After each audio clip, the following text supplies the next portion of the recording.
It's the Lekker Rugby Pod. Welcome to our highs and lows of 2024 show with Harry Jones and Envia Velman.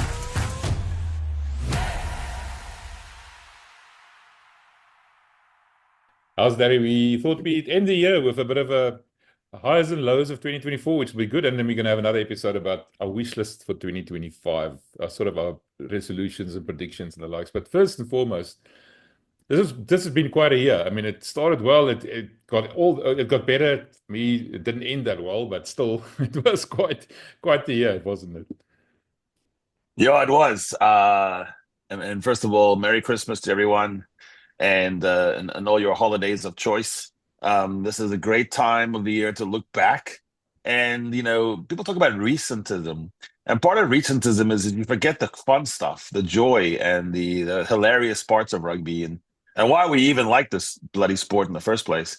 I have to say, even though I thought the World Cup year was a pinnacle for me, being able to go down the stretch and see all those matches live in France and being able to catch a few others as well.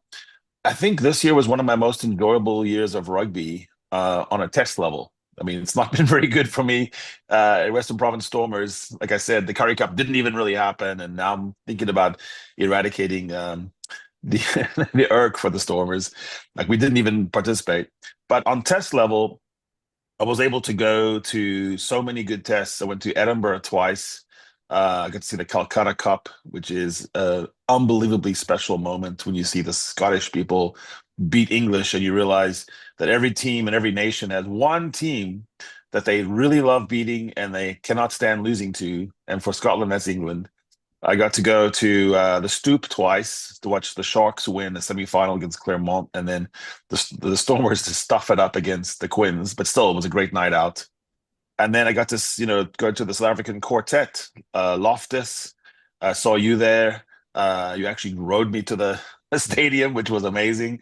Cut out the lines. Kings Park, which was a debacle and sad.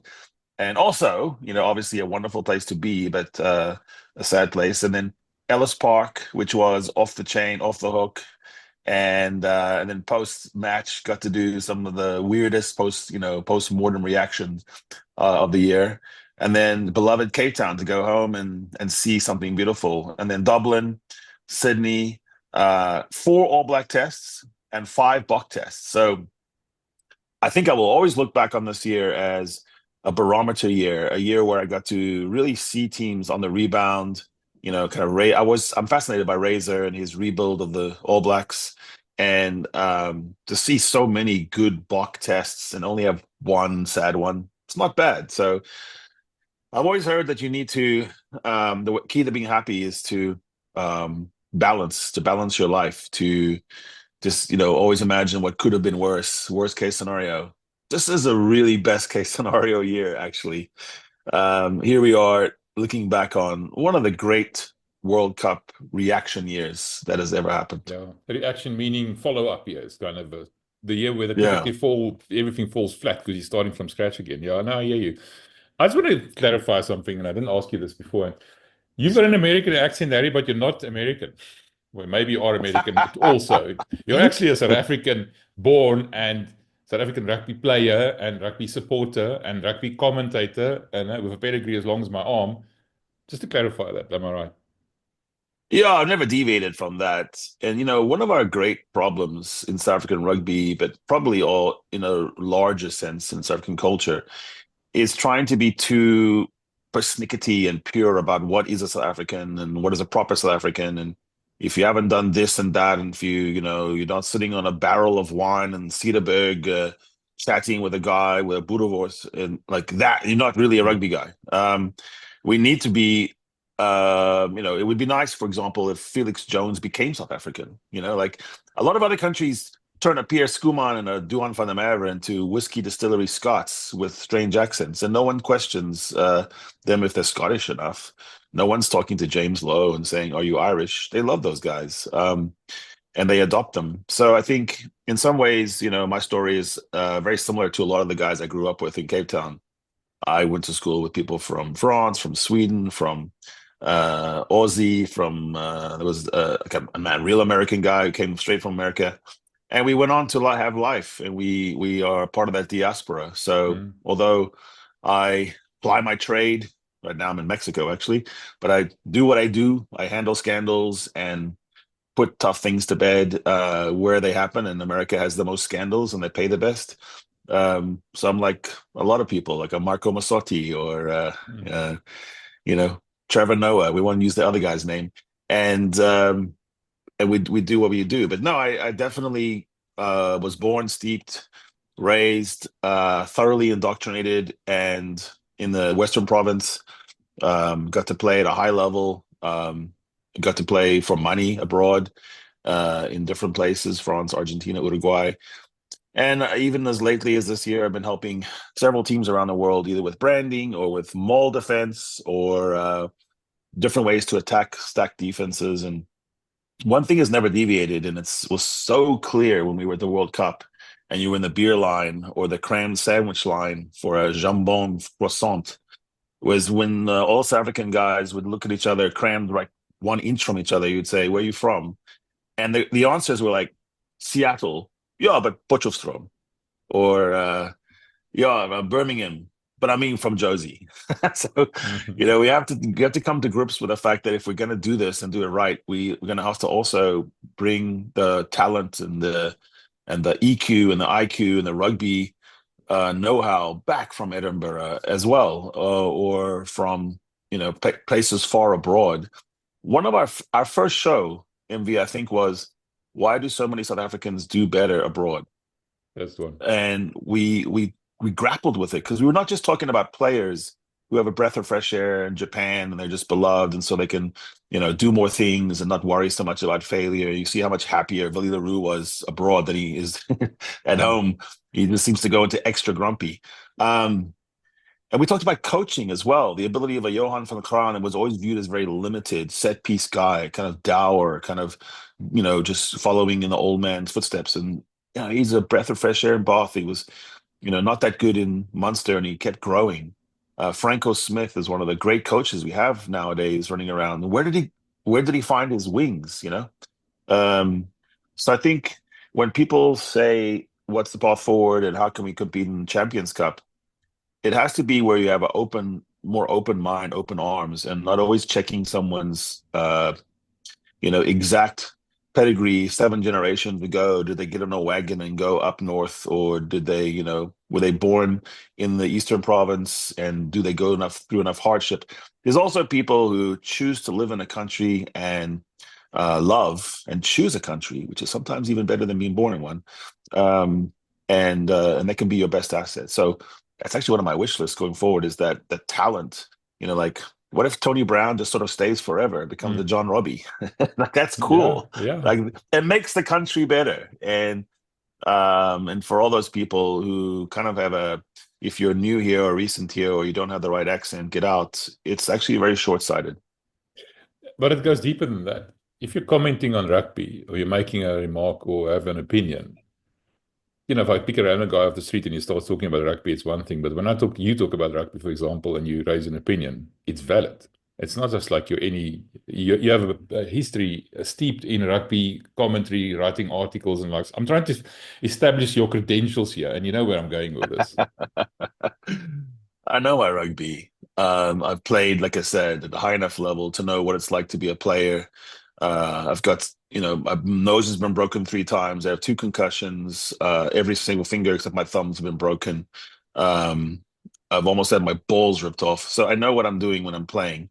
That's why I can go into a team, three MLR teams this year, and fix something, and take a team that was the bottom of a facet, take them to the top. Because just like in golf and tennis, I'm decent, I'm pretty good, but I'm better at actually analyzing what's wrong. I know why we're losing. I know why we lost. I know why I lost. Played in the Nationals of Tennis this year in San Diego, and for my age group, because when you just keep doing something until you're really old, you become some of the best in the world because everyone else stops playing. Like, if you keep running NBA, you can become the sprint champion at 100 of the world. You just don't ever stop. You can run a 20-second 100 meters. And I think that accumulation of wisdom, and not ever being a paid person per se. I mean, if I get paid, it's because I want it, just for fun. I'm not stuck in the doctrines of rugby. There's so much rugby that gets repeated over and over, and it's not true. When rules change, but you keep saying the same doctrine, something's wrong with you. This is the story of the Rassie Erasmus era. Is he was innovative and he kept changing. He did things that other coaches thought were wrong, and it didn't work immediately. But he worked on them. But no, whether it's how to get more distance on your spiral, how to kick around the field and control a game, whether it's how to form or stop a maul, how to rule a breakdown. I'm not deferential to anybody, and the reason why people in test rugby have called me and spoken to me privately is because I bring a fresh insight.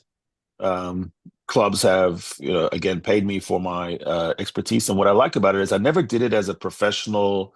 I didn't come to this thing like with the right background in coaching excellence or a course. I think I can watch a game, and I think I can predict things pretty well. This weekend, unfortunately for you, I had Stormers 33, Lions 13. It was close, really close, 29-10, same margin really.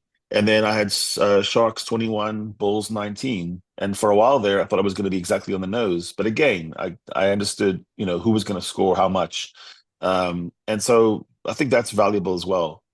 But listen, I learn a lot from your channel. You have really informed readers and listeners and viewers. I like, for the most part, how people interact. I also like, for the most part, how the players interact. I have a lot of players who talk to me directly, and even their family members will reach out.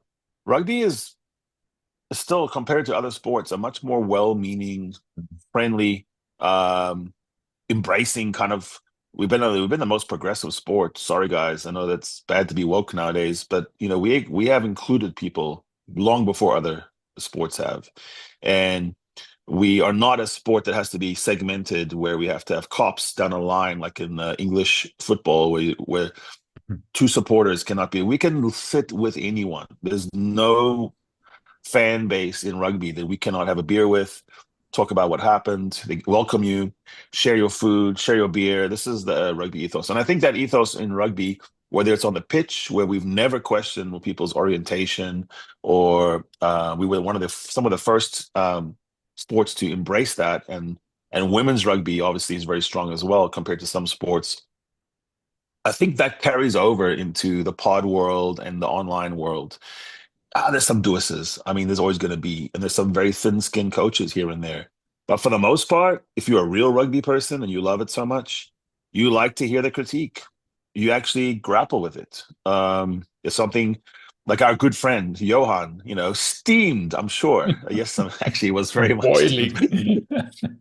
But I mean, give him 2 days. Give him 2 days. Yeah, he'll be okay. And you all come back to the game we love. So no, I've been happy how your audience and your channel has welcomed me, even with my slightly offbeat, philosophical, poetic look at rugby. But listen, the guys listen. If I go into a new team and I sit down with them, I can talk to the guys because they've heard the same thing a million times. And, earn the hard yards, and you got to get momentum around the corner. I mean, it's kind of boring. And players are like anyone else. They want to hear something fresh. So if you can find an analogy to a different kind of thing, either an esport or, I don't know, ordering fast food at a restaurant, well, whatever you can find an analogy with to kind of connote it, I think that's a way to cut through. So no, I've been pleasantly surprised by how this thing has gone, and the 500,000 people who have watched us blather on about what we're talking about. Well, before I was going to say something quickly. You mentioned now some of your pet peeves in the sense that you're coming around the corner and the guys played this and that. The way they talk, the cliches they always spout after a match. Now, what I think is missing, and I think maybe, and I see that now when I speak to the players and the likes, there's a bit of a gap between the way the players talk, and even for myself, I'm not an ex-player that much as you are, and I often struggle to connect to what you're saying, and I have to go think about it, and then eventually I make the connection, and I don't mean it in a bad way. It's because of a lack on my side. So you just mentioned the players spout the words that they're supposed to spout, but I get the feeling they don't always get what they're saying, exactly what it means. And when I speak to Andre Pretorius, for example, I often realize just how intricate this game has become, how incredibly intelligent players have to be, but then also they have to be practical enough to grasp what the coach is saying to them.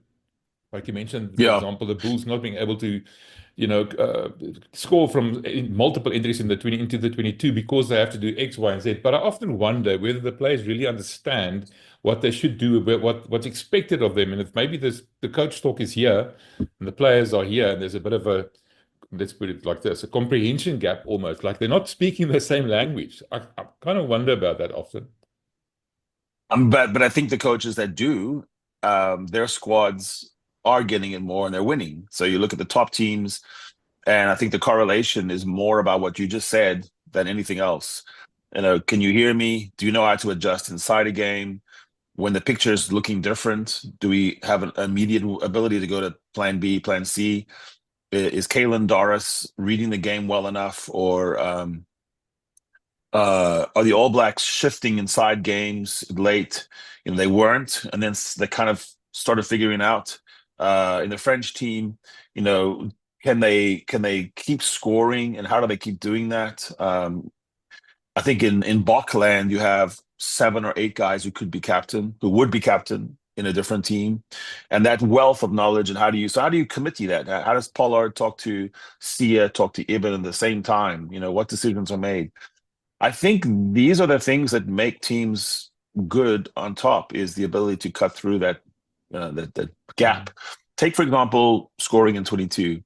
There's one theory that says it's inevitable. Like, you just get into the 22 enough, you'll win. It's almost like shots on goal in football.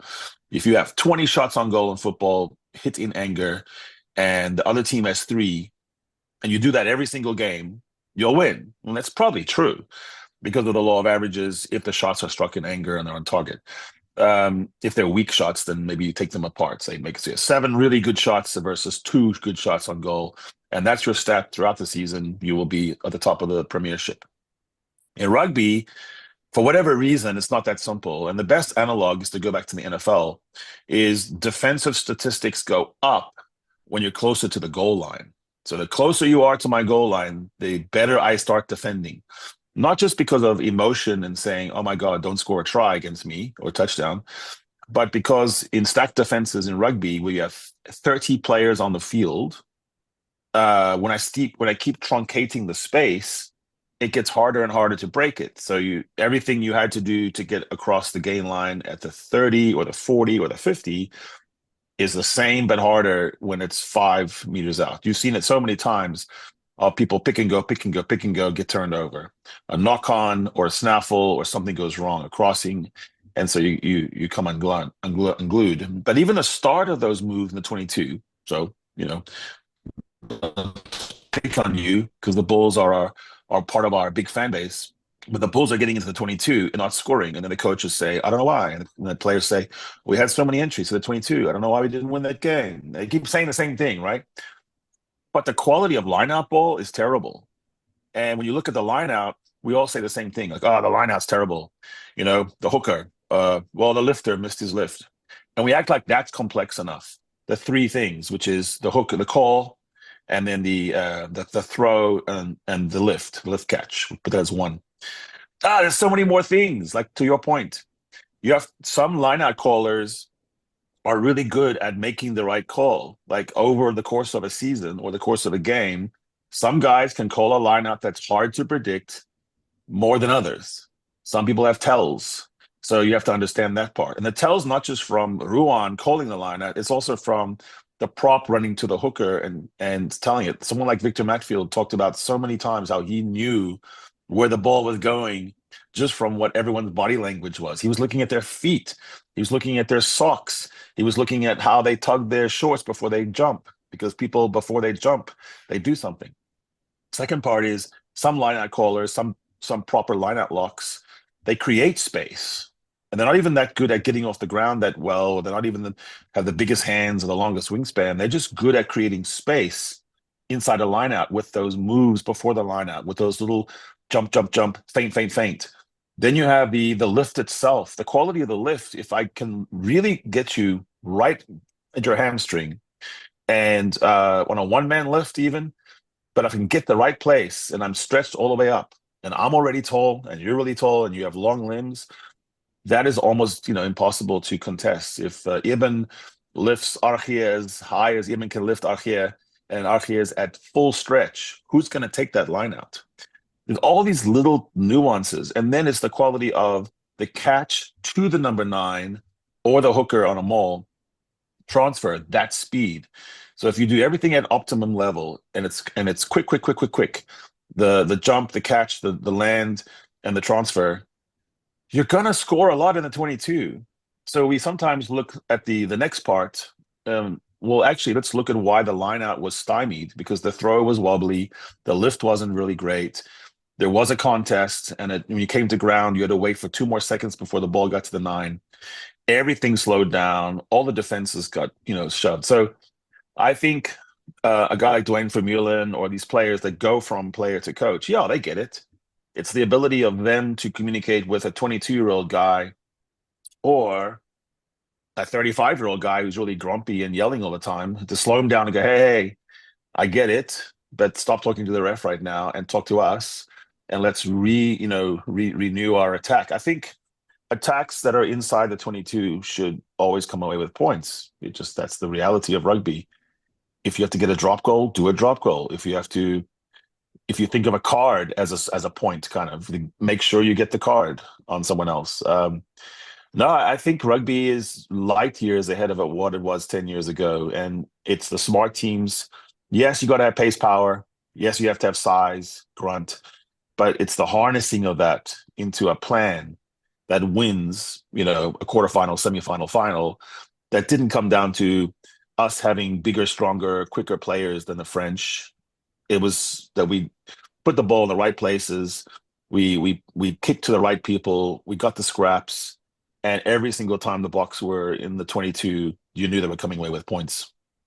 Right, I want to talk to you about your best moments, and I want to lead into this. You and I had a very interesting conversation. When you and I started, it was all about the North-South, but kind of a dichotomy, the kind of a contrast. You're the ex-Stormer or Stormer supporter coming from from Cape Town. I'm a Pretoria born and bred guy. I'm a Blue Bull, dyed in the wool supporter. And you mentioned to me the other day that I've managed to get you down to a certain percentage of now actually supporting the Bulls. And I told you, I wear you down, first gradually and then all at once. So this long story that I just told you leads into this Loftus test that you attended here, that you mentioned against Ireland. And to me, one of the highlights of the game of the year came from that specific match. But you talked about all the stadiums that you attended and everything. So start talking about that best moment of the year for you, what you experienced, and I'll tell you what I thought was mine. Sure, and just to be fair, what I said was 100% convinced that the Bulls were evil and malicious and the greatest force for darkness in the world, and now I'm only at 55%. So I'm 55% convinced that stuff is still true. But you're doing a good job. You're kind of bringing me out of a cult. Listen, I'll divide it into 2. One is my best moment from TV watching, which is a different sport than being live at a stadium. Yeah, there's so many other things that compel you, but on TV, from Twickers at Twickenham or the Cabbage Patch, Grant Williams drifting, breaking, and scoring from an ordinary recycle, it brought me out. I don't know what happened. I was like some kind of evil, some kind of wild spirit inhabited me. I could not believe that try. It opened the entire field for the rest of the match for Colby and for cross kicks, because when a 9 can be that quick and that decisive and just score from a nothing ruck from 35 meters out and put Freddie Stewart into a new postal code and turn him into a matador, that was one of my most amazing moments. And live, I would say the entire build-up at Cape Town in the stadium with a perfect view, the mountain just peeking up over the little hole, beautiful seats. The entire group around me was vibing. And then the entertainment came out, and we were all wondering, was it going to be one of those things again where we had, a split crowd, and we had these All Black supporters, and there was nothing. And I kept thinking, well, maybe they're going to wait until the haka or the anthem. That's when we'll see it, or to the first play. No, it's like we were unified. We're not going to let the country down. We're the proper place to put a test for a deciding test. Imagine how big that was if the All Blacks had come back and won. But the tunes, the sounds, the flyover, just on time, and then the silence around the haka. A week earlier at Ellis Park had kind of been the ole, ole, ole, and the trying to drown out thing. And I kind of want to hear the haka. If we're going to have this thing, I want to go ahead and hear it. And there was something very eerie about people trying to do that, being shushed. And then there was silence. And we got to just feel the chill of it and the ominousness of it. And then, that realization that, oh, we're on. This is going to be one hell of a test. And I think sometimes the moment before something happens can be even more interesting and sacred. It's like walking into an empty courtroom, no one's there, and you have an argument, and it's for everything. It's for bet the business, and it's just you in there waiting for your client to arrive, and there's not even like a bailiff or the cop. I think that moment in Cape Town was one I will never ever forget. Just the jeopardy of it, and then how beautiful it felt. Yeah, for me, the TV moment was that scrum at Loftus. You still recorded it as well, and you got millions and millions of views on Twitter. But remember that penalty try scrum right towards the end. I love that moment. And I still think about it, I get goosebumps. And for me, the live highlight of the year was the fact that for the first time ever, I attended Ellis Park, a game at Ellis Park, any game, and it happened to be against the All Blacks. And I was actually a little bit, apprehensive about going because, I'm a Pretoria boykie. I'm a little worried about the crime and all the stories I've been hearing. And it was such an experience from beginning to end. I've never experienced an atmosphere like the one I experienced at Ellis Park. The entire thing, yes, maybe the ARCO was a bit drowned out, but I think it was accidental. The DJ, he missed his cue a little bit, and we missed the plane flying over, lots of things. But it was the fact that we were so far behind and we came back to win it. And that sheer elation that I felt in that day, that I'll never forget. Probably one of the highlights of my life, to be honest. Yeah. You're at a party or you're on a really serious Joel when you actually miss a flyover of a Boeing 737. A380 Airbus, bro. Not too far from your head. You're like, oh, did it happen already? I thought that's exactly what happened to me. I kept watching. It was over yet already. No, that's incredible. I tell you. Love that. But no, the other side of it, the worst moments of the year for you, what were those? Yeah, I went when I was a teenager, I was playing a rugby match against it was a festival, and we had it in Ceres, where it's apple country in the Boeland. And there's even some apple orchards that are really close to this ground where we were playing. And it was the top schools from the city, from Cape Town, against the top schools from Paarl, from Stellenbosch, from Worcester, I think, as well, Robertson maybe.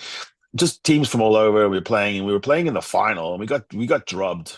It was raining heavily, and the field, as people will know, can turn into mud like nothing, like nowhere else in the world. Almost maybe in New Zealand has a couple of places like that. Before drainage technology, before anyone knew how to make it not turn into mud, it was just a mud pit. And we had a lot of loose and tight scrums. We had back in those days, you had the scrum and the ruck was almost similar. But I found myself with my face in the mud and eating the mud, because it was, like if you done that for 5 or 6 seconds and someone's got their elbow in the back of your head, you're going to eat the mud because that's where your mouth is. And the smell of the apple orchards and some kind of rendering factory they had to turn apples into apple sauce or whatever they were doing, it transmogrified into the mud. The mud became applesauce, and it's like I was drinking apple mud. And for the rest of my life, when I have a certain smell of an apple pie, apple fritter, apple this, apple that, I actually get a little bit like an upchuck because we were losing the game so badly, and we had no answers. I lead that into because I found myself at a place called Spiga in Morningside in Durban with a menu of agnolotti, panzerotti, alla Luca, cannelloni alla Marco Massotti. And it was the best pasta with the best wine, Rust and Frida. We had Negronis, we had good beer, the good bread. It was a crisp evening. It was, that time when Durban can really be nice at the end of a day and it gets crisp and cool. But we were just sitting there eating and everything tasted like shit. And I was like, what just happened? How did that drop goal go over? How did that ball that was bouncing on the side end up with them having the ball? How did that scrum that we won and we should have just been able to put the game to bed, how did that not go right? How did that line break from Jasper Wiese or whoever it was? No, it wasn't Jasper Wiese. Somebody had a line break. And how did we do that? I couldn't swallow. Like everything, all the pasta and the bread and the beer and the Negroni and the wine stuck into one thing. And it was like a dinner of what ifs. And I thought, why do we do this to ourselves? Why did I come, halfway around the world? Yes, there was Loftus and that, incredible euphoria about the scrum to end all scrums. But now we're sitting here and the fucking Irish are singing Zombie again. They took their song back. That's a bad one. You remember, was it Bundi Aki who was singing it as well in the stands after the game, wasn't it? Yes. And I think, look, fair play. It's their song. But the bitterness of the taste, I got to go back to Spiga in Durban and give them a fair shot. And by the way, shout out, wonderful menu. I'm just saying, how could something so lovely like apples or the most, incredible pasta turn into like the worst taste in your life? And it's because we do this to ourselves. We go to a live match. We don't have to. If you're at home, you can just kind of shut it off, or you can walk to the kitchen and get something. But when you're there, man, you're all the way committed, and you even have to get out. It takes a long time to go from Kings Park seats and get to the locomotion of how you're leaving and get to the restaurant. And by the time I got there, I was not good company. I know everyone was being funny and we're trying to have a good time, but I was doing what if in my brain. Now, the worst moment for me was also one that I was there, and that was the URC final against Glasgow. Never forget it. I'll never forget the feeling that when I realized, listen, we're going to lose this. I never forget how long we had to wait for Jack to come to the press conference. I'll never forget Ruan Orkia sitting at the back of the press conference center, such a forlorn, lonely figure, and how brave he was to stand up there and face these people. So, bad taste, man. It's a terrible day in my life. And it was such a thing, after the week before when the euphoria of beating Leinster at Loftus. I mean, it's like beating Ireland again all over, we took Zombie back to a degree. And then we go and lose against Glasgow. That feeling, that was a terrible day.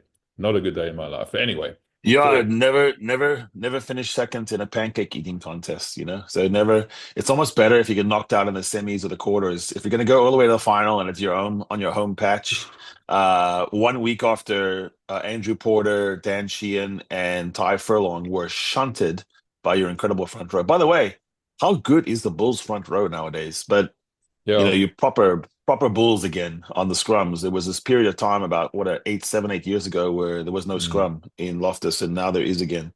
No, I hear you. And that was a mysterious final. And I have to say that I don't think the brain trust at the Bulls has recovered from the Glasgow loss yet. And that happens.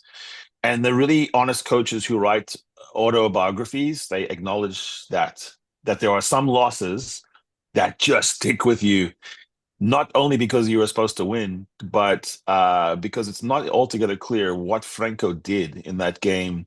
You can analyze it. You're probably going to analyze it for a long time. It's interesting what he did. There were things he did that were, like you said, he had a smirk before the game, almost as if he knew.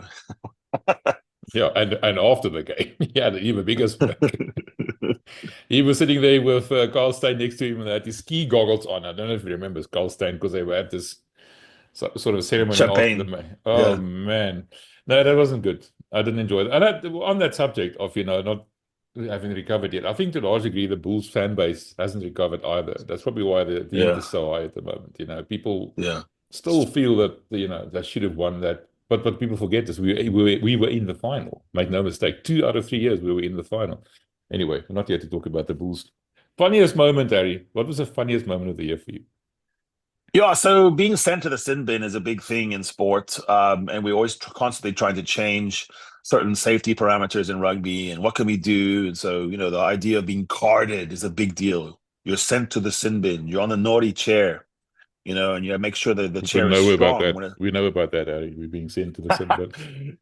It's so you gotta march to that, and you hope if you're a prop that they got the big chair, not the little chair. Like Taniela Tupou was carded a few years back, and it was a little plastic chair, and it just collapsed slowly under his weight.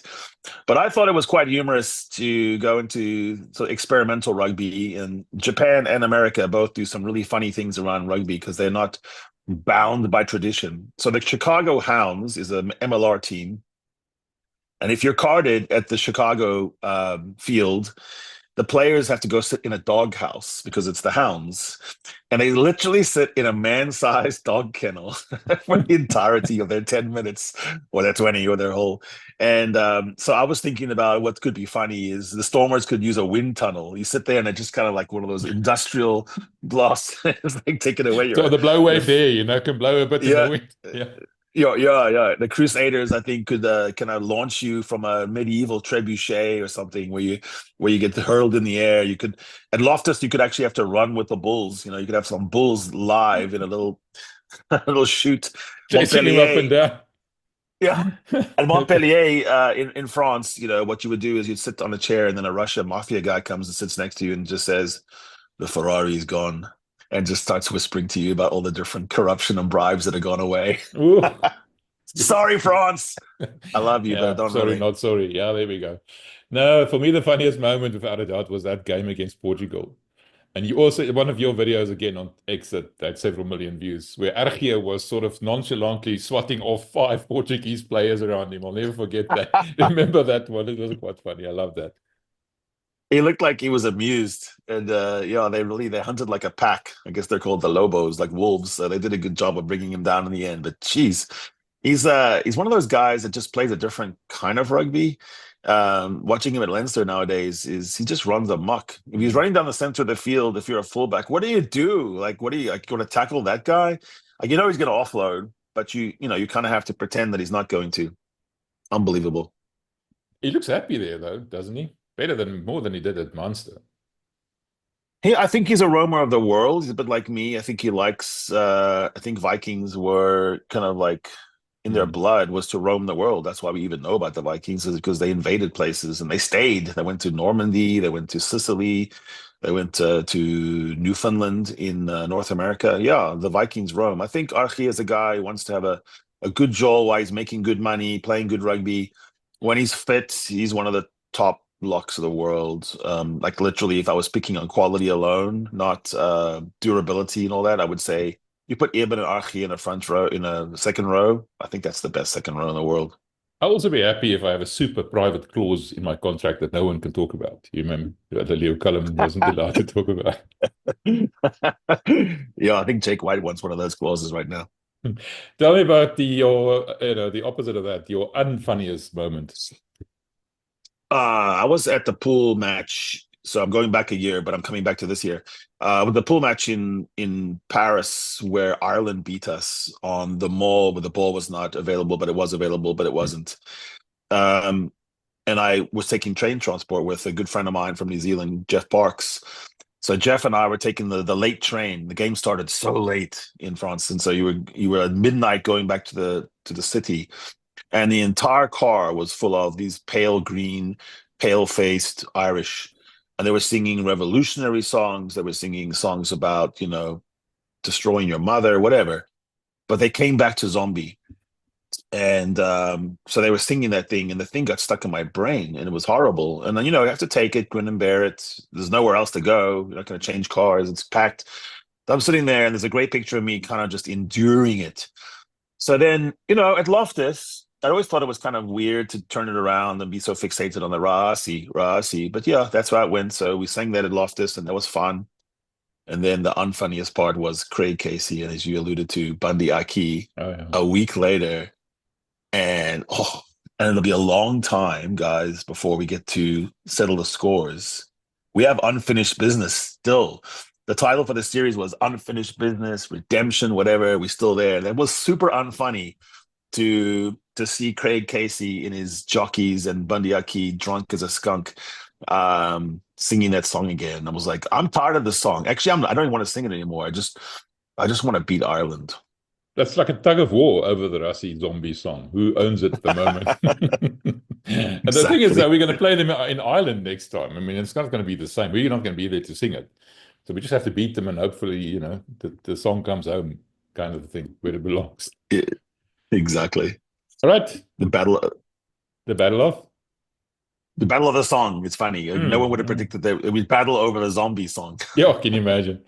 Right. A couple of surprises this year. I've got my own ideas, but tell me your surprises. My surprise was how quickly Joe Schmidt brought the Wallabies back to a quarterfinal status. Like, they were 8th in the world by the end. Clearly, I think part of that top 8, so they would have been in the quarterfinals. You could even argue they were maybe like 6 or 7. I thought it would take longer for Joe to bring quick ruck ball. They had the quickest ruck ball of all Test nations. I thought it would be harder for him to pick a captain. Harry Wilson seems like a real captain. He doesn't have to be the best player. They're just captaincy. And then he was unusual because even though they're still a very low offloading team, he permits more flicks and chicken wings and sunny bills. And so that was one of the great moments when they beat England on the strength of those things. And then bringing along a guy like Joseph Akusu Suali'i without any Super Rugby experience. And they'd always been really big on, the Aussies are big on, you have to play Super Rugby. And they kind of stall guys longer than we do. Like Pollard, at age 20, playing in All Blacks in New Zealand. Aussies don't really do that so much. But I thought Schmidt was an example of an old coach. I don't know, he's like my age, being able to learn new tricks. And I think that's important for an old coach. For a coach who's been around for 30 years, is how can you keep reinventing yourself? The other surprise was how slow Razor was. Razor Robertson, who had this kind of winner's swagger, cannot lose. He's going to be seamless. He's going to fit in. He had a hard time adapting to Test rugby. And then I also was surprised by how complete Argentina was at times. There were moments where Argentina was one of the top players, top teams in the world. They need a scrum, but if they had a scrum, they would be right there. And then my final surprise is sort of a rules-based thing. Of all the rule shifts and law amendments and experimental law variations, the single thing that made the most difference was saying that you cannot have escorts and guards on the way back to a catch, which opened up the box kick and the avenues to just smash catchers and to get people up in the air and have an aerial contest again. The thing that we tried to avoid, the shift in the law that said don't be up in the air, now we're back up in the air. And so you'll see more and more, Moody versus Fassi contests because there's nothing that could prevent it. And also nothing can prevent someone from coming down and a millisecond later just being absolutely obliterated by Pieter-Steph du Toit. So I thought that was interesting. If you just shift the way that a rule is interpreted that's already on the books, that can have more of effect on the shape of a game than trying to, do a 50-22, which doesn't happen very often. Yeah, I'm going to say the biggest surprise for me, it's not so much for me, but I think more for the powers that be, is exactly about how much the rule around the escorts benefited South Africa. And I think it was to a degree, there's lots of discussion about whether it was designed to neutralize us, and it actually worked in our favor. They never expected that kind of a thing to play out so much, suiting the box plan, maybe with Tony Blair and everything else. To me, that was the biggest surprise. What do you think? Why didn't they? I don't. So look, I'm of the mind we shouldn't be doing so much shifting. We're kind of ridiculous. We're a ludicrous sport, and that you look at all the other major sports, they don't shift the law every 2 or 3 years. They don't make radical changes in the shape of a game. It keeps the stats constant in sports, and so you can compare. It's interesting to have a static sports stat base. Also, every time you shift it, there's always going to be an unintended consequence. But in this case, I don't understand why they wouldn't have known that the consequence, whether it was intended or not, was obviously going to be to reward the kicking chase teams. And so you saw the French and the box have a field day. Louis Biel-Biarré is a kind of a Lekkerback type. And so he's just picking up scraps and going. You have more fractured play around a kick regain than any other. It's the perfect space to attack. Half of the defensive team is not even behind the ball. They're still running back. So everything sets up where you're rewarding kicking. So rugby, the rugby law experimenters and tinkerers are really stupid sometimes. I just have to say it. They're like, they don't talk to the right people. They are, I don't know who they're canvassing. I don't know who the consultants you're talking to. They could have talked to me and the 47 guys like me and would have said, okay, that's going to be more kicking. I'm going to just kick box kicks forever. And if the casual fan we're chasing doesn't like box kicks, how stupid. I like it because, we're a box kicking team, but, and we have the skill sets to do all three parts of that kick chase. But no, I don't know why they don't think that. I don't know why held up scrum 5 dropout versus the dropout from your line is not, why they don't see that discourages pick and goes and tap and goes when the held up is such a devastating reversal. I don't know why they don't see that. There's just so many things like that where I go, what are you thinking? Or what are you smoking that you would think that that's a good thing for running rugby? What you really want for running rugby is you want scrums deep in a 22. So you want to be able to reset. We should not have free kick after the first reset because you actually want to have that stable platform. It's the best attacking weapon in rugby is to have a scrum 10 meters out and you've got, Jasper Wiese at the back. You've got Grant Williams behind him going this way, Sasha going that. I mean, who do you defend? It's actually a beautiful sight. So I don't know. I mean, that's almost like a pet peeve, but this idea that wouldn't have rewarded us is insane. I knew that we would like that. I knew that we don't require escorts and guards for our catchers, and I knew that we love to hit someone on the way down as they land. Just slightly off topic, but still a big surprise, as Bill Beaumont is suddenly the new vice chairman of the RFU. But I had a meeting on Wednesday night and to sort of clear the air, and suddenly Friday morning he was a chairman or vice chairman. He's now suddenly back in charge in England, not the CEO, but the chairman, I think. Yeah, the interim. I got to meet Bill Beaumont and have him on our 8-9 Combo podcast, and actually you can see why he gets elected. He's a consummate politician. I made fun of his big arse because he got a fat arse. And then he made fun of my head being bald. He made me take off my hat to examine it. And he goes, no, put the hat back on. So he gave me some grief. He's a good guy. Like, he's a good guy probably at a bar. He's a good guy out and about. He got good banter. But let's be honest, with RFU facing some of the biggest problems they've had in ages and the conflicts, he is a conventional, institutional, we're not going forward, we're going backward kind of pick as an interim. I mean, he is a caretaker. He's got elbow patches on his elbow patches. He's got loafers inside his loafers. His blazer has got so much tweed in it, it can moo. And he's not your revolutionary, let's go forward guy. He is a steady hand at the till, sailed in. We're just going to cruise into the harbor. Which is not what you need right now. Like you said, facing a crisis of this proportion, you don't need the same old, same old. It sends a message that it's going to be a cover-up and that, everything will be okay. And he's the guy who's come into a bit like what I do, actually. So I shouldn't be so harsh on Bill. But, let's make everything go down a notch. Let's take down the drama. He's the guy who can come in, if he comes out in a month and goes, we've done a full review and we've decided that, you'll kind of believe him and go, okay, we decided to appoint a committee. There we go. It's probably what's going to happen. We know South Africans speak for, brushing it under the carpet. Yeah, we'll appoint a committee. Anyway, talking about downers, your biggest disappointment of the year. And I can think of a few. What was yours? What were yours? I think losing to Argentina on an 80% kick and losing to Ireland on a 10% kick, 9 times out of 10, Frawley misses that, and 8 times out of 10, a recognized goal kicker makes the one that Lebok missed. Careful choice of words there, Harry. But if you listen, those 2 kicks, they're unbelievable in terms of looking at a what if. You go, wow, that could have been, that could have been one of those incredible unbeaten seasons, a season that kind of puts to bed any debate at all. I still think everyone is acknowledging the Boks had the best season. They started number 1, ended number 1, but that would put us deep into the conversation. We instead of be talking about whether Antoine Dupont is has reinvented rugby forever and is the greatest person in the world, we'd actually be talking about 2015 All Blacks versus 2023 Springboks, and it would be 80%, 75% in favor of the Boks. Right now, it's more like 50-50. Recentism, Harry. I think recentism Nah, plays a role there. recentism actually helps us there because we look at the same players: Dialende, Creel, Pollard, Etzebeth, Pieter-Steph Totoy, Sia Khaleesi, Frans Maherber. They were playing in 2015. True. And they were not as good as they are now recently.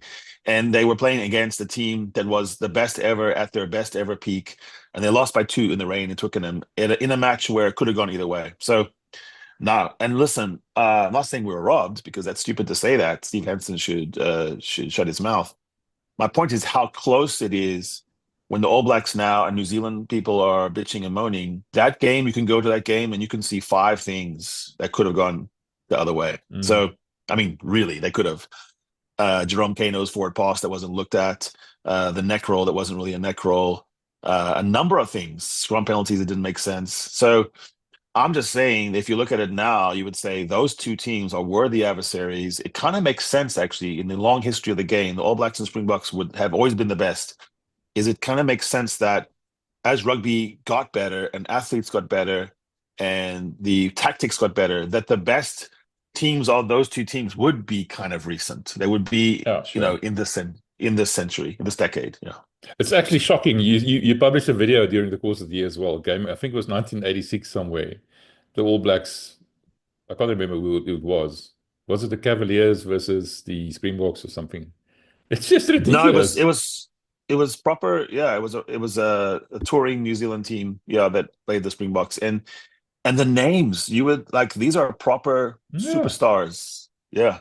And it was scrappy and the ball and play was forever, but it was not good ball and play. It was like, please put the ball out of play. Someone kick the ball into the stand so we can reset. It was a free fall. That's basically what it was. Volleyball with an oval-shaped ball. That's all it was. It was fun to play. It was terrible as a spectator sport and super fun to play. When we started realizing about the, lifting in lineouts was okay and having a tighter view of the breakdown, it actually became a lot more watchable, but it's probably harder to play because there's so many things that can go wrong. I'll give you an example about how minute the differences are. If you look at the incredible stats that Opta Johnny has on Opta Analyst, he actually has all the club teams in these European competitions, including the ERC, on high and low tackles. And it's just, as you could imagine, what he's done is he said below the hips and above the hips. And anytime you're tackling above the hips, you're in danger of being carded because it doesn't take much of a shift or move late or your own guy tackling someone into that you get carded. Guess who the best teams are? They're all the highest tackling teams. Glasgow is the highest tackling. Glasgow is the highest tackling team in the ERC. They tackle above the hip, like way more than below the hips. And all the teams that tackle more below the hips are the worst teams. Tackling low, it's hard to win because you never control the offload. You don't dominate in the tackle. It's harder to dominate in the tackle if you're tackling someone by their ankles or their shins. You can hit them in the chest and drive them backward. You can stop them. You can kill the offload. So, there's just so many ways where rugby has shifted. And you go back in watch those old movies, which I do sometimes for fun, and everyone's tackling high. We thought we all tackled low. It's not true. People did a lot of horse collar tackles. Gerrie Germes was like jumping on your back like a rucksack and he just trying to wear you down. Didn't want to tackle. There was a lot of guys who didn't tackle very well. So, I think it's interesting to watch the long story of rugby. All right. My downer was the same as my worst moment. Biggest disappointment was the fact that we lost the URC final. And because Pretoria was so positive and buzzy and happy and Leinster was, dispatched and everything else, and we were such a high and that let down, man. Yeah. I've described it before. So I'll give you one sentence. Why did the Bulls lose to Glasgow in the URC final last year? What was the thing? I don't know. Tell me. I'd love to know. I know certain other people would also love to know. Tell us. I think that is the thing. Like, I don't think the Bulls coaches know. I think everyone, I think the players give a different answer. I think every Bulls fan I know has a different thing. And so my question was rhetorical. I think it's interesting. I think that's still waiting to be said and written and proved. But it's hard to know. It really shouldn't have been lost. But that's exactly the point that we're making. We're still suffering from that loss in the final to a degree. Yeah. No, you're right. We've still got the the final loss hangover. Let's call it that. Bubble-us. We can't get over Bulls this one. bubble-us. The Bulls The Bulls bubble-us. Oh my word. No, that's not a good thing. Right, let's just get down to the two big awards. Player of the Year and Coach of the Year. And let's start with the Coach of the Year, because that was a bit controversial when they actually made the awards. Your thoughts?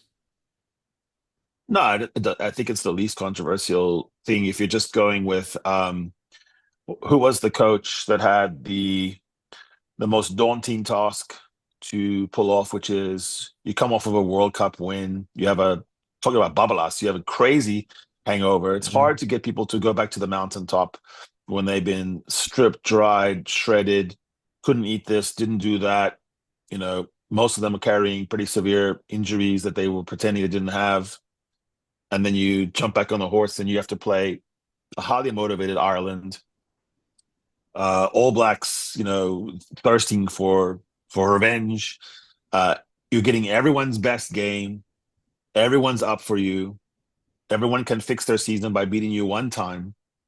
And you have to do that. You have to bring in your most important 2 assistant coaches, welcome them, embed them, do just enough changes in defense and attack where you warrant that as a new coach. You don't want to come in and say same, and avoided the hangover. And did it with style and grace. I think I have to compliment Rossi that he's got a brighter, happier air. He's taking the losses in stride. He is not wasting time on being thin-skinned and fighting with referees, officials, fans, journalists, podcasters. He is going right to work. You can see him do it. You can see him do it the night of. He is going right back in there.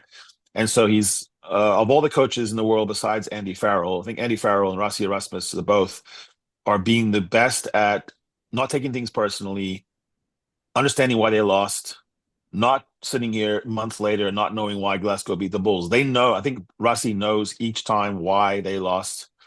Now, he might want to try it again. Like he might say, I want to see Kwagga at 8 anyway. But I think, he does understand that when you really have to win a match, you don't start Kwagga at 8.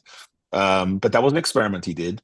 Fair play. So I think Rassie, hands down, with space, and behind him will be Andy Farrell. I think Andy Farrell will be in the picture as someone who also did quite a good thing, which was to come to South Africa and for the first time in history, split not lose a series in South Africa, which is one of the hardest things to do in rugby.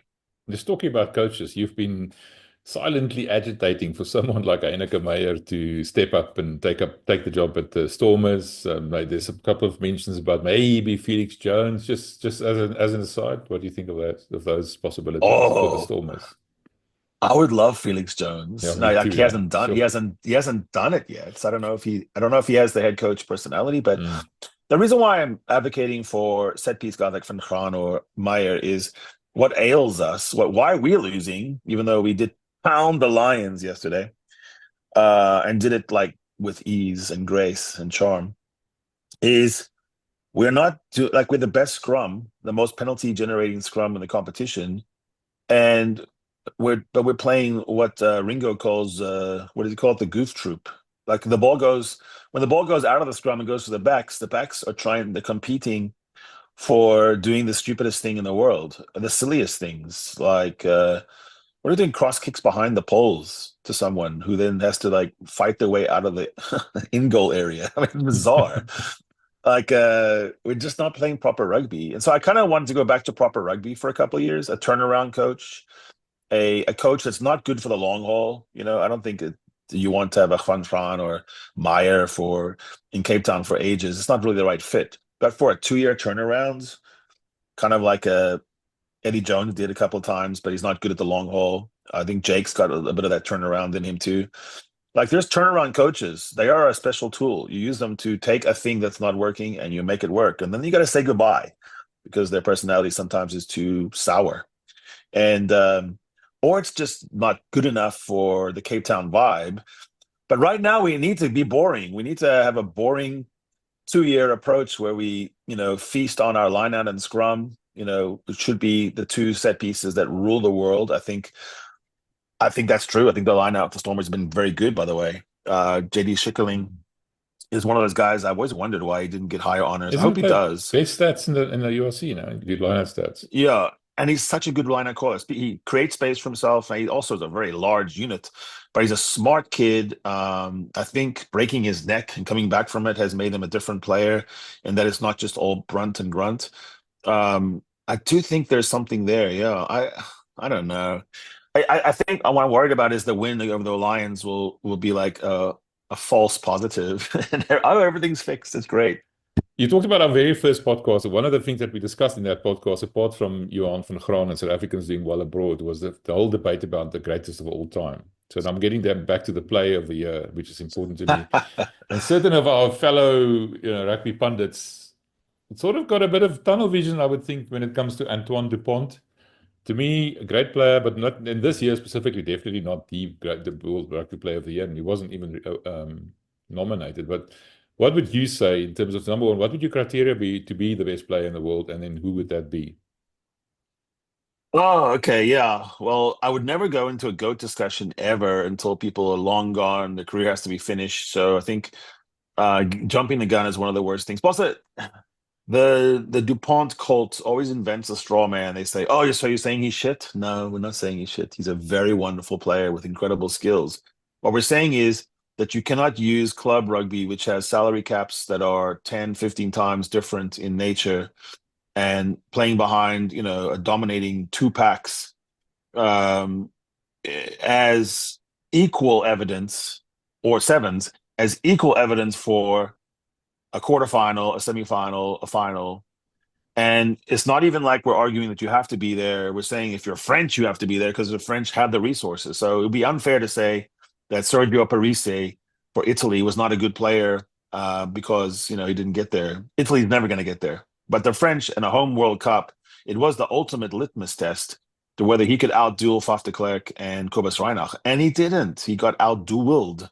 And he also got outdueled by Jamison Gibson Park several times. So that whole thing is premature. Let's just wait a bit. Let's see this wonderful, incredible, interesting player who plays like a flank back and runs backwards sometimes off of rucks and is super strong and has got a cannon boot. Let's see where he sits in the overall story of rugby before we make everyone mad and start saying, unless you are able to bow to him as the greatest player of all time, then you are being ridiculous or you're being sour. Like, no, we're not. We just haven't seen it. We haven't seen it when it really mattered. And that's when Eben Etzebeth, Pieter-Steph du Toit, and even guys in losses, like I thought Kalen Doris in the loss in Loftus was incredible. Like you can see it, that they still dominate the game. So for me, influential player, I think factoring in what they had to do behind their pack or inside their pack, it was beaten. So a guy like Rob Ballatini for the Wallabies really impresses me. I mean, they were getting beaten at the coalface a lot, but he never was. He ran into traffic. He ran into threshing machines and wood chippers and mosh pits, and he never seemed to shirk his next carry. He was off the ground ready, and he also tackled really hard. I think influential players like... I think you can look at a guy like Kalen Doris and also look at his captaincy and his ability to turn Ireland into a dock-brawling, dark alley team in Durban 1 week from getting pretty much hammered in Loftus. I mean, the score was a little deceiving. It was done. And so I think that's interesting. But to me, the greatest players of the year, who are not GOATs necessarily, although there's a couple of people in this list I'm going to give you that are probably potential GOATs because they're near the end of their career, and so we can look at it properly. I thought Jesse Creel had an amazing year. I thought Damon de Allende had an amazing year. I thought Pieter-Steph, obviously, superb. Oxenshire and Eben Etzebeth. I think Cheslin Colby as well. So you can take any one of those guys, and if you said it was Etzebeth, Nchit, Colby, de Allende, du Toit, or Creel, and you said that was the player of the year, no one's going to think that's insane. But I think standing over this era of Test rugby like a colossus in all the biggest matches, is the Malmesbury missile. Peter Steph Toy, the shy, kind of perfect epitome of what it is I think you think of as the proper player aspect, the way he carries himself. Obviously a good man, obviously trying to be a good man. We don't know people's flaws here and there. I'm not going to bust him if something happens, but he's obviously trying his best to be a good example. Almost ashamed by his swear words when they came out later. He seems to be able to take over a match without the ball in a way that no one else is able to. And I think playing without the ball is just as important with the ball in rugby. And because possession is not that important, it's territory. And his ability to disrupt and destroy other people's plans, whether it's the French and Dupont, whether it's the English with Borthwick's shut it down plan, and whether it was the All Blacks just hunting Barrett's down with no mercy, seemingly has the speed of an 800-meter runner with the endurance of a marathoner. And also this year, he seemed to have added on like some pure muscle. He's not just a, kind of a big guy who runs around. He actually has added some serious effective muscle. So I would say the World Rugby did something right. They got the right man. Well, it's virtually impossible not to select him. Let's be honest. I mean, he's that good. He is a generational player, honestly. Just something you mentioned there in sort of in passing, but it's something that I've spoken to you about. Why territory is more important than possession? Just explain that to me quickly. I just thought experiments, because in some sports that's not true. In some sports, like if you can hold on to the ball in football forever, you're probably okay, and you can go back to your goalkeeper, come back, keep. If you keep on the ball, if you win that, you're in good shape. In rugby, you don't want to have the ball too much because let's take a 6-phase possession on attack, and you're in the middle of the field. Every single carry is harder because you have to resource the ruck. You have to have 2 people to the ruck, probably at least, to be ready to have 2 people. If the first one cannot take the first man off, the second one has to. You've got knock-ons, you've got misdirections, you've got unintentional offside, you've got crossing, you've got being pilfered, jackaled, or slowed. So you're in jeopardy, but it gets worse with your continued possession. So what you need to do is realize that the odds of you going from your 22 to the try line and scoring on just by having possession and never losing possession is like, I don't know, less than 1%. But so you're going to kick, like whether you want to admit it or not, you're going to kick at some point in that sequence. Well, why don't you kick on your own terms earlier in the count when you have momentum, right after a really good run, because it's that next one that will do you. And then you get 3 points down because they kick a penalty from 50. So the whole scenario of would you rather have the ball in a weak ruck trying to do your next phase, or would you almost want to give up the ball? And the answer is you want to give up the ball 20 meters down the pitch on a contestable, because what if they spill it and you get it back? Well, that was your best attacking move in the entire 7 phases. The other thought experiment is I say, MV, I'm giving you the ball. I'll give you 90% of the ball. You'll have 90% possession in the end of the stats, but all your possession has to occur inside your own 22. Well, then you're going to say, no, thanks. I don't want that. And then that's a very stupid example because it would never happen. But I'm taking it as an extreme, like a philosophical conundrum. And I'm saying that demonstrates to me and you that it's the territory leavened with the possession. If you could invent a stat that was TP, PT, and somehow blend it, that's what I want.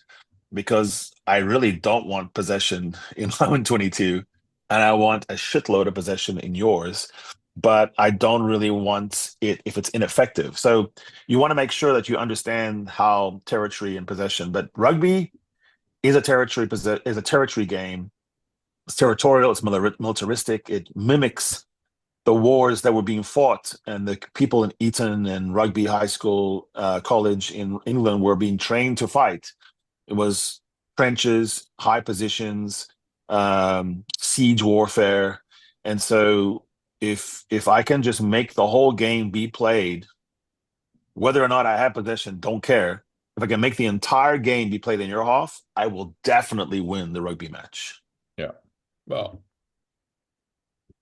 yeah, as long as you can convert those opportunities, especially in the 22. But anyway, But that's a story for another day. I'm kidding. but the threes will come. The threes will come. You get to take the threes and you'll be grateful for them. Yeah, sure. But if you it's more that you're keeping your opponent out of yours. Yeah. We spent a lot of time talking about this. Now, I want to ask you one last question before we go, and I didn't ask you beforehand, and so that I can catch you by surprise. Your rookie of the year. Across the whole world? Yes. Wallace Atiti. He was actually magical. If Sasha could have stayed healthy, it would have been a shout. But yeah, Wallace Atiti was unbelievable. He did so many things off the ball too. He's a monster ruck cleaner. He's a busy guy, and apparently really well spoken and could be a captain. Oh, that's quite interesting. And then in South African context, probably Sasha then. I think Sasha Feinberg Mngomezulu had the biggest moments and the most potential.